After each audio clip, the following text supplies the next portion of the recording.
Welcome back to my YouTube channel. I am Alexia Nicole, and let's get right into this video. So today we're doing 17 things I learned at age 17. Now obviously I'm 18 at this point, but I've only been for like a month, so I decided why not go ahead and do this video since I've already finished being 17. So that gave me like the full year of learning and all that. Anyway, the first thing is that closed-minded people will not change. So if somebody is closed-minded and they have a certain belief or opinion or something, and you try to convince them otherwise, they're not having it. Like, if somebody thinks the color purple is blue, because a lot of people mix those up, then if you try to tell a closed-minded person, well, you have to see how it could be a dark purple, which makes it look blue or something, they'll just be like, no, this is blue, okay? That's what it is. Shut your mouth. Fool. So that's how that be, and that was not the best example, it's just what I can think of on the top of my head, but you get the point. And the second thing is that there's always room for improvement in your life. So let's say that you did your best today, you made your bed, you drank your coffee, you did all your schoolwork or work and you did the dishes and all that.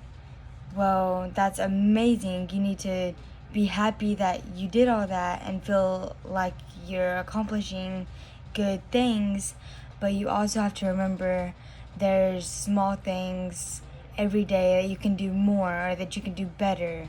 Like, let's say at work someone was getting an attitude with you and you didn't handle it the best way. There's always going to be room for improvement no matter how good you are.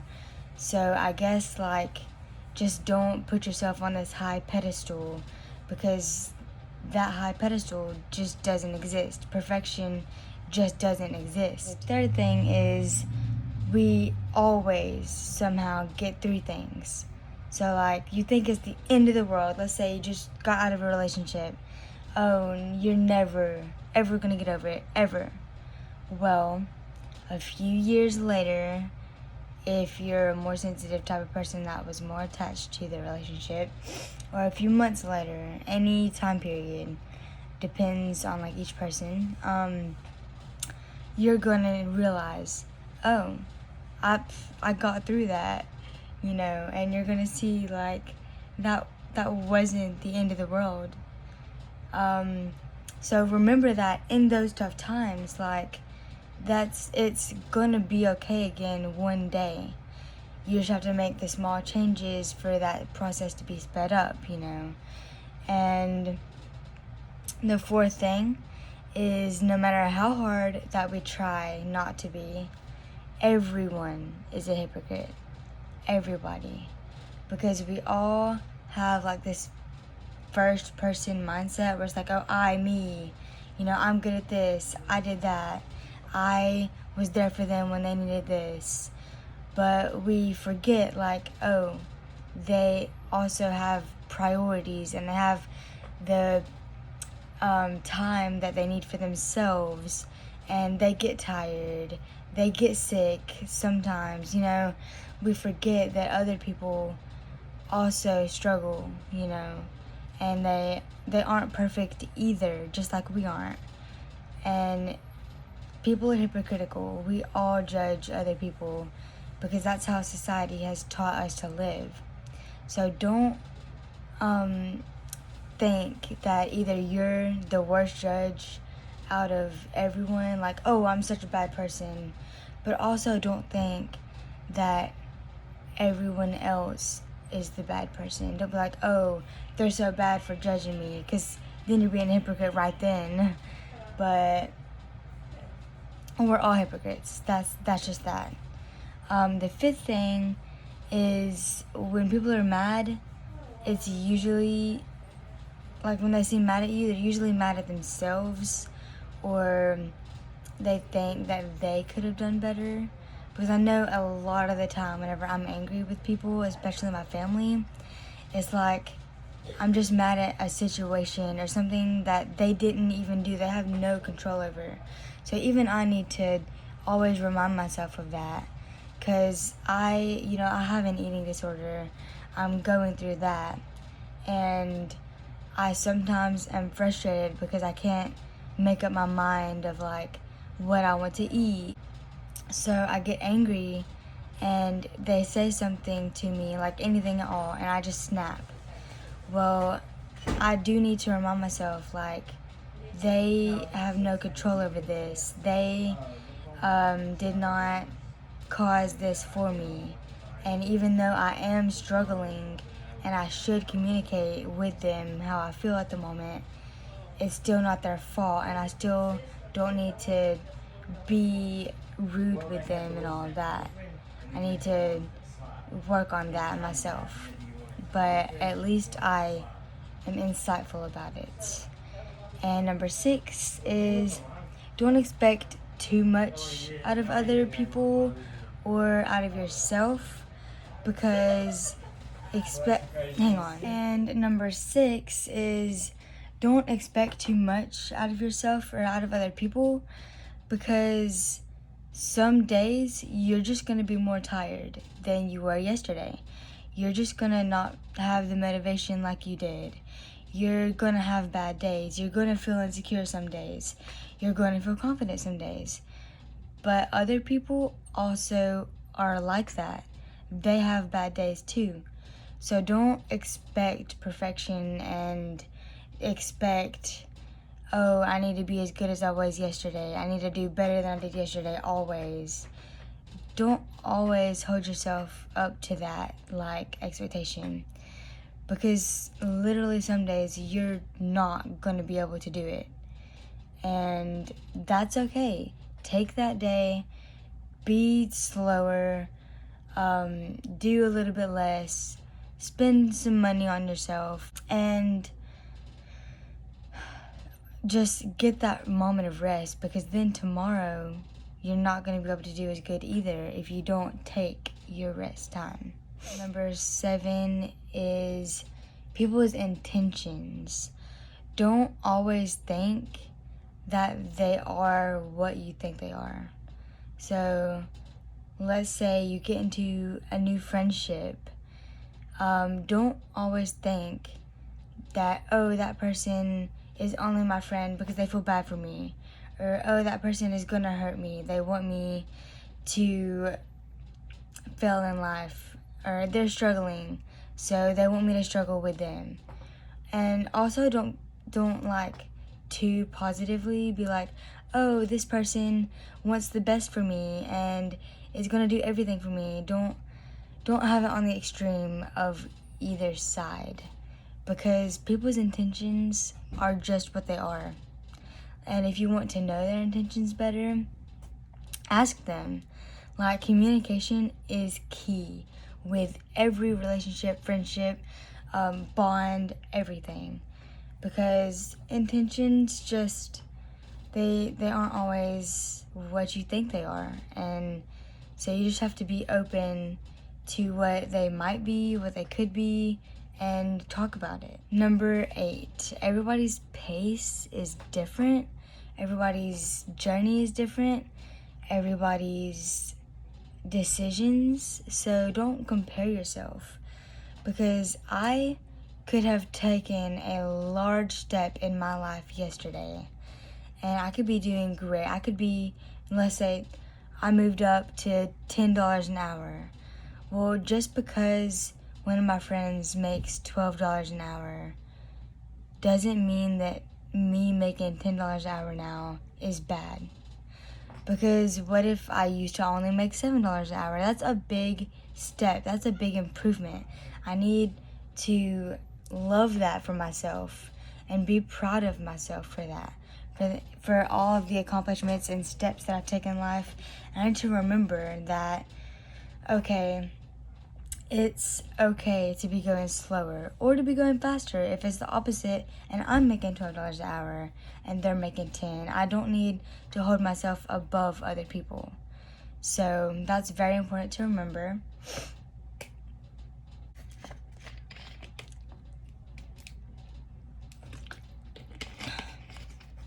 Number 9, nothing is certain. Like, we're not promised anything in life except the fact that one day we're gonna die, which, I mean, I guess people could see that as depressing, but I just see it as the truth. We're not promised to get married. We're not promised kids, to be able to have kids. We're not promised success and a big job and fame and to be remembered. We're not promised any of those things. It is not going to be certain to work out for all of us. We just have to embrace what we want in life and work for the things that we desire, and just remember that, again, with not comparing yourself. Like, what you want is going to be different from other people. Don't think that, oh, everyone in my family is married, I need to be married right now. No, because that might not be for you. You know, it's not certain that you're going to get married. You have to work for things you want. You have to make changes, as uncomfortable as it seems.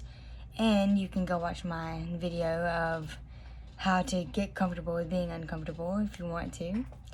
There's some good things in there. Number 10, sort of like number 9, is nothing is permanent.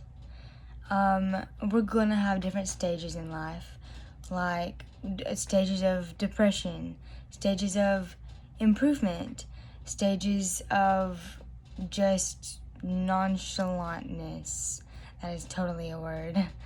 And we need to just live in those stages based off of what we need emotionally, physically, mentally, everything.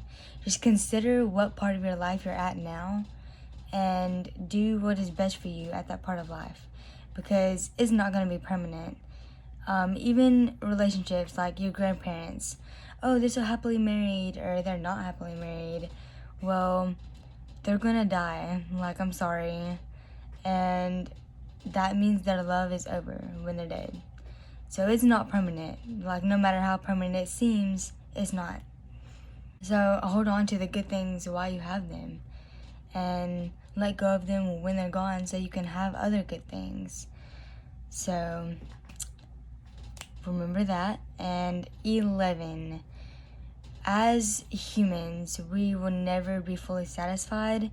It is societally taught every day that we always need better. We always can be better.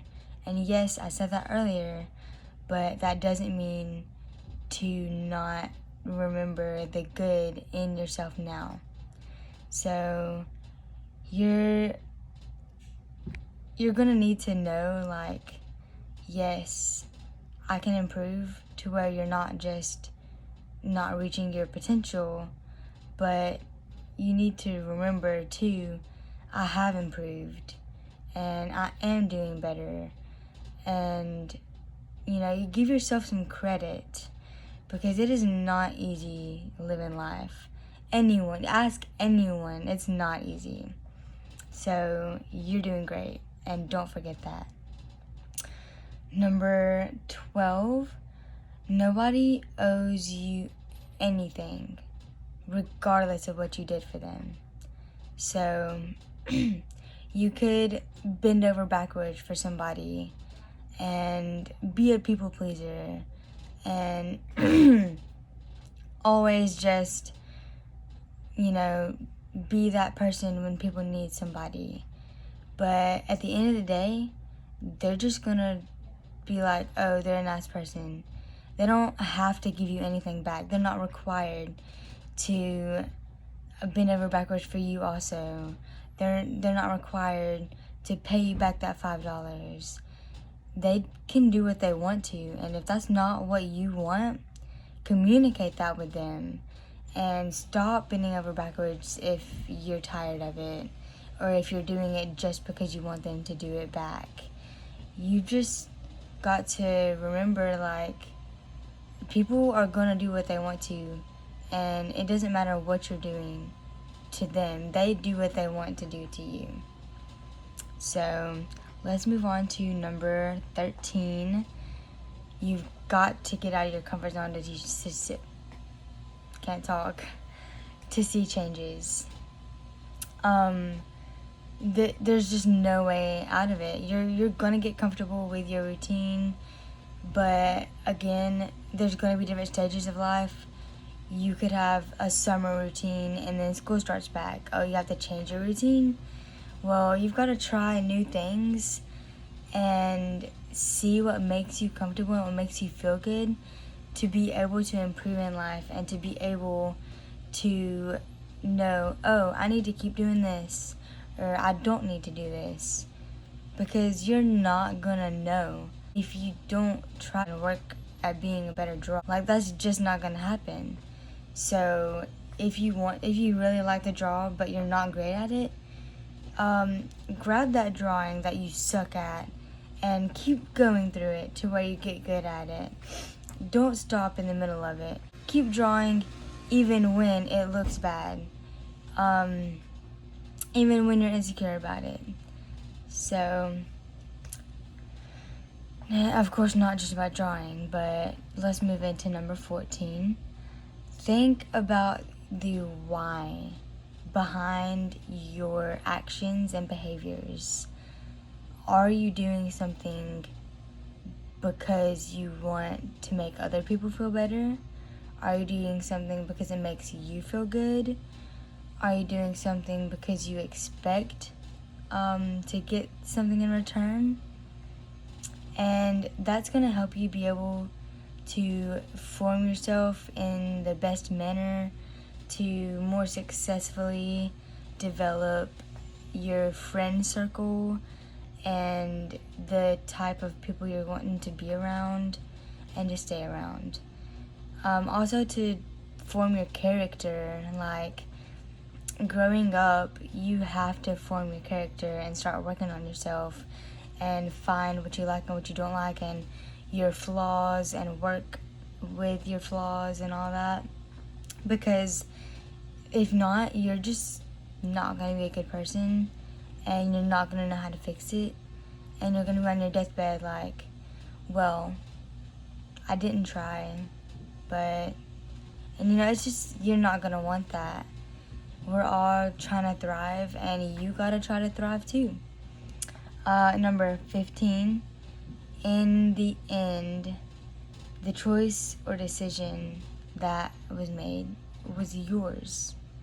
So let's say you're in a relationship and you decide, well, I trust this person, so I will let them do what they want to.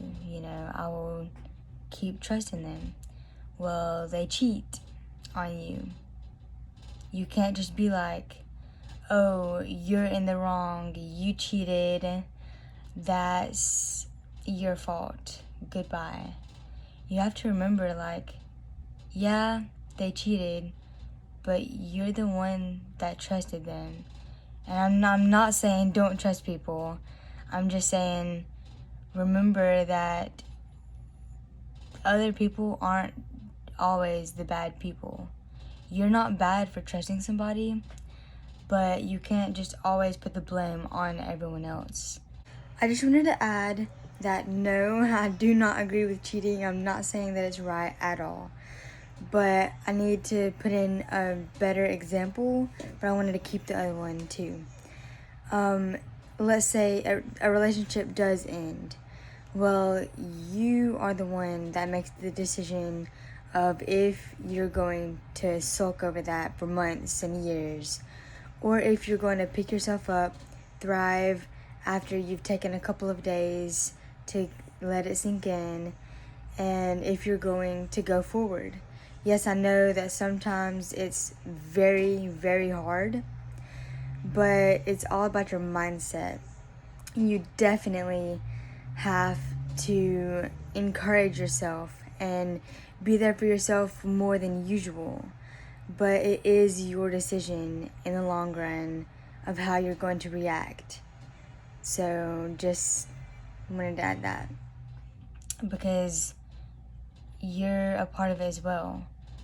And you have to hold yourself more accountable and hold other people accountable. I'm just going to move on to number 16 because I don't have much else to say about that. You never really learn who you are, because we always hear different opinions and interesting insights and ideas, and they always change us. We're always changing and growing and finding out new things about ourselves and about other people, about what we like. Our mood changes, our personality even changes over the years. Like as we grow more tired, when we get older or get a job, as our life changes, our personality does change, and our goals and ambitions and morals and all of that change with us. So don't think, oh, everybody, like all these people my age have it figured out. No, nobody has it figured out at all, like basically at any point in their life. So now we're on to the last one, number 17. This is an important one to me because I've struggled with it a lot over the years. Never settle with second best of anything. Of friends, relationships, jobs, people that are around you, colleges, anything at all. Don't settle for second best, because in the end, you're going to regret it. Something is going to happen to get you out of that situation, and you're going to think, wow, I wasted my time. I could have worked for 2 months more to get the thing I wanted that was number one, but I didn't, and I hate that for myself, that I wasted all those years or all those months or days or anything. Because, like, let's say I need to buy a computer for this school year, and I was going to just buy the MacBook Air, but I was like, I feel like I really want the Pro. It's a little bit more money, yeah, but I would need that more for like YouTube editing and photo editing, and for whenever I do schoolwork, I would like it to run better and more and faster. I want the best of the best at this moment. And so if I were to just buy the Air and think about getting the Pro later, well, I would have spent $1,000 on the Air and then have to spend $1,200 on the Pro later. That's just wasting $1,000. You have to be smart with financial decisions like that, and any decision, because there will be consequences to everything. And just don't ever settle for second best, because you deserve the best. And don't forget that. And yeah, financial situations come up, situations where you can't get the best at the moment come up. That is where you have to be patient, and you have to just, okay, this isn't the best, so I'm just gonna not settle for anything right now until I can have the best for myself and for other people around me. So those were the 17 things that I learned by the age of 17, and thank you so much if you stayed through this video. I love sharing things like this with you guys, and just hoping everyone be able to improve and to find out something new that they can use to be happier. Thank you so much for sticking through this video and clicking on it and watching it. And stay tuned for the next one. I upload once a week, usually on like Saturday or Sunday, but anyway, once a week. So turn on post notifications to help you be able to find out. And yeah, have a good day.